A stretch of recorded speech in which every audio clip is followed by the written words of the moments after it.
Dredhanik.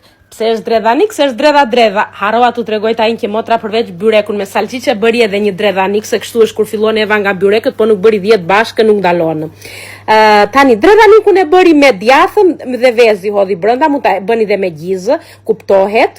Edhe pastaj do t'i hidhni pak vaj brenda, një çik nga kjo si quhet, djathi e vezë, e përbërja, edhe do ta bëni kështu dredha si shikoni dhe do ta vini me radhë në tepsi, redha, qa e thonë redhanik. Edhe kjo nxjerr kuptim, neve e themi dredhanik. Byrek të jetë, pa që të jetë, nuk ka rëndësi se si quhet o njerëz të dashur.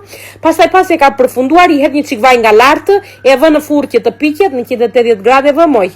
Tani varet edhe nga furra o njerëz, e dini juve. Edhe pastaj o njerëz ç'të hani. Po. Sa të shkon kjo futa, mo jaman ku e gjete, më thuaj. Unë ja dash prandaj jetem kështu. Bravo motrushe, të lumshin duart, i bëre të përsosur, të përkryer, ju që do hani.